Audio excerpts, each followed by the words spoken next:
So yun mga karancho, good morning o tanghali o gabi nyo man ito mapanood ang ating video mga karancho, no? Meron na lang ako sa inyong isi-share mga karancho ang ating MIUI 125 na FI cleaning nga pala tayo dito mga karancho, no? Ito yung aking yearly maintenance sa aking MIUI 125S mga karancho, no? Ito nga pala ang pinapakita ko mga karancho. Tinanggal ko yung una ay yung kanyang hose galing sa fuel, di-clip lang yon. Tapos sinunod ko na yung kanyang breather mga karancho, no?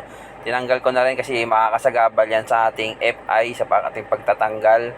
At ang sinunod kong tinanggal dyan ay yung TPS sensor mga karancho, no? Kikita nyo naman pag tanggal nyan mga karancho, isa rin yan sa nakakasagabal, no? At sinunod ko at yung tinuturo ko na yan mga karancho ay yung air fuel mixture mga karancho, no? At ang ginamit ko palang panglinis dito mga karancho sa ating FI ay itong Yamalube gawa ng Yamaha mga karancho, no? Ang tawag sa kanya ay injector cleaner, no? Ibababad nyo lang dyan mga karancho yung ating injector cleaner mga karancho habang binabaklas natin ng throttle body mga karancho. Kaya lang muna natin siya nakababad. Lalagyan lang natin siya ng injector cleaner na above hanggang lampas doon sa kanyang lagayan ng, kasi meron niyang o-ring mga karancho, no? Tinanggal ko yung o-ring diyan kasi hindi pwedeng mahaluan ng chemical yun kasi minsan lumulobo o masisira. Basta ayokong malalagyan kahit gasolina mga karancho, no? At yan mga karancho, yung tinuturo kong mga bolt na yan is gagamit ka lang dyan ng 10mm na T-range para matanggal yan mga karancho. At sinorkat ko na mga karancho, no? Natanggal ko na siya. At kung lagi kong pinauulit sa inyo mga karancho, no, inuulit-ulit ko kung paano nyo tinanggal mga karancho, ganun nyo rin siya ibabalik. Tatandaan nyo, kung hindi nyo man siya matandaan mga karancho kung paano nyo ibalik, picturean nyo mga karancho, no, kung makakalimutin kayo, picturean nyo siya mga karancho. Yung tatlong bolt na tinanggal ko dyan sa ating manifold ay ano yan, throttle body pala, ay tatlong tornilyo lang yun mga karancho. Ayan, nakita nyo naman mga karancho, no, nung nalinis ko na siya. Ayan, ganyan na siya kalinis mga karancho. Yung ating throttle body, yan, lahat yan. Pinaghiwalay ko yan mga karancho, no. Meron niyang number 7 o tama 7 na ano siya, na tawag nito yung kanyang Allen wrench mga karancho.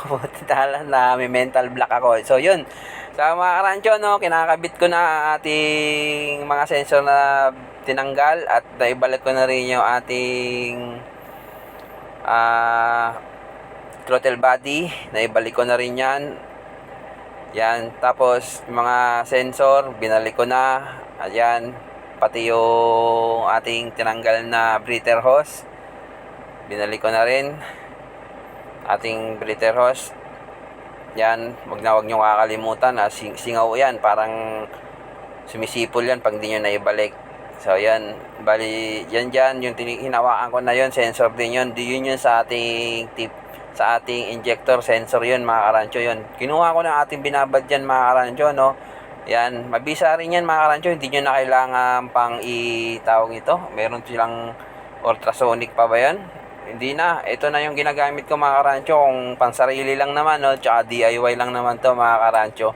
Ayan, no, pansinin nyo, may o-ring na siya, oh. Ayan, no, yan yung binalik kong o-ring. Sensitive yan mga karancho, no. Pag yan ay nagasgas, ay na lumobo o basta na deform at binalik nyo, nilagyan ko nga pala yan ng langis dyan mga karancho, no. Konting-konti lang mga karancho, ilagay nyo lang sa darili nyo, ipunas nyo dun sa palibot ng o-ring na yon. Kasi pag pinilit nyong ipasok yan mga karancho, maganit yan, baka may tendency na masira pa yung o-ring. At yan mga karancho, yan yung metal gasket ng ating injector mga karancho, no. Huwag nyo kakalimutan yan ibalik. May kakaroon ng singaw pa rin yan, magkakaproblema kayo dyan pag hindi nyo binalik yung metal gasket na yan. Pattern lang yan mga karancho, no, kasi yung may pattern naman yan, bali hindi kayo malilito dyan mga karancho kung paano nyo may babalik yan kasi meron naman yung pattern. Tingnan nyo kung paano ko siya inilagay mga karancho, no. Yan, binabalik ko na dyan yan mga karancho kung ano yung mga tinanggal ko. Yan, pati yung injector dyan, babalik na natin yan mga karancho, no. Yan, ang pagsalpak naman yan mga karancho, huwag nyo pepersahin agad na idiin. Alog-alogin nyo lang, uga-ugain nyo na may kasamang diin. Yan, papasok naman yung mga karancho kasi meron niyang langis, no. May konti lang ha. Yun naman damihan. Mahirap naman pag madami. Lahat ng sobrang masama. Yan, sa atin mga karancho. Yan ang payo ko sa inyo. Pag sumobra, masama. Yan. Tapos babalik na natin dyan mga karancho yung ating tornilyong, lahat ng tornilyo na tinanggal. 3 lang naman yung mga karancho, no. Yung 2 naikabit ko na dun sa ating yung throttle body na ikabit ko na yung 2 yan. Basta lagi nyo munang kakamayin mga karancho, no, bago nyo higpitan. Kasi once na body form yan at pinihit nyo ng pwersahin ng T-range yan, magkakaproblema kayo dyan. Yan mga karancho, no, naikabit na natin yung ating injector at binabalik ko ng kanyang sensor. Wala namang dyan mga karancho, hindi nyo mababaligtad yung mga sakit na nandyan sa mga sensor mga karancho kasi hindi yan papasok sa ibang sensor. Magkakaiba ng sukat yan mga karancho, no. At yung fuel hose natin na galing sa tangke, yan, kinabit na natin. Yung sinusungkit natin nung makita nyo. At yan mga karancho, no, naibalik ko na at hindi ko na pinakita yung kabuuhang detalye. Kung ano lang yung mga sensitibo, yun lang yung pinakita ko lang sa inyo. Yan, testing na tayo mga karancho, no. Hagok, pakinggan natin.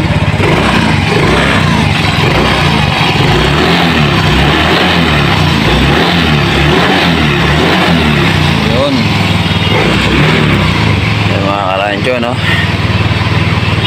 Ayos, effective.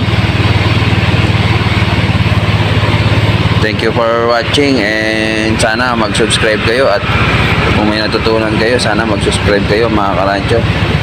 Peace, share is caring. Caring, sharing.